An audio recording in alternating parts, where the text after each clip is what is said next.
And now we turn to the story of a 2-year-old boy who's in the midst of his own frightening fight with the coronavirus. He didn't attend any camp. In fact, his mother says he never even left their house. She is joining us now. Bridget Botts-Kaster is at her home in Wisconsin. And also joining us is NBC News medical contributor Dr. Kavita Patel. Good morning to both of you. Good morning. Good morning. Bridget, a couple weeks ago, your family was healthy, out riding, just being stuck at home like the rest of us. But all of a sudden, your husband and your 2-year-old son, Jack, started developing symptoms. So talk us through how quickly it developed and when did they get tested? It came on very quick. We put my son to bed Sunday night, the 19th, and he was totally fine at 8:30, 9 o'clock at night. At some point overnight, he had woken up about 10:30, started showing some symptoms. We got him calmed down, back to bed. By morning, he had a high fever, he had a cough, he was struggling to breathe, lethargic, wouldn't eat. It came on very suddenly and out of nowhere. So both your husband and Jack recovering now, as we understand it. And until recently, we did not know the full extent of how vulnerable children can apparently be to this virus. Have doctors said what's in store for Jack's health? What are they saying about his prognosis?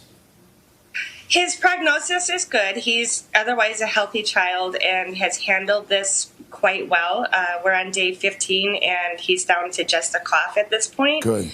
So he's doing well with it. That's good news, Bridget.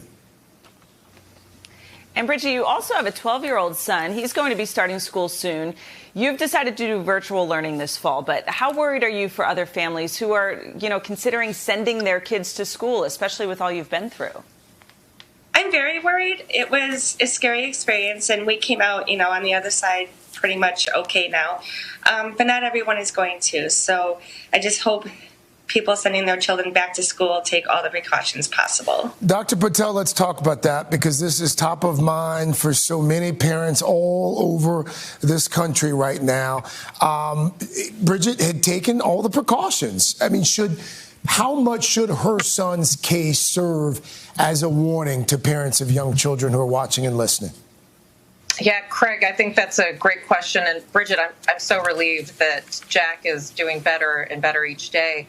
But it does serve as an important warning for families all across the United States because, as Bridget said, they were really staying at home and doing everything that anybody would tell her and her family to do, and yet he still contracted the virus. And that just shows you, Craig, how strong this virus has been throughout the country. And there is so much that we have to worry about when we think about reopening, particularly in parts of the country where cases are increasing and not decreasing.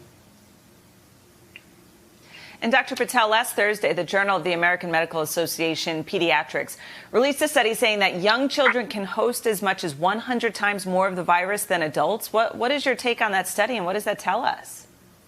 Yeah, this is another important kind of piece of information that gives all health professionals concern about reopening or what children can do. I think initially we thought that children might even be immune to the virus. And over the last several months, including this important study that comes in the Journal of the American Medical Association, we now know that there can actually be increased concentration of the actual virus in young children as young as 0 to 5 years, but all the way up to 17 years. So we do know that children can actually have the virus in their nose and their mouth.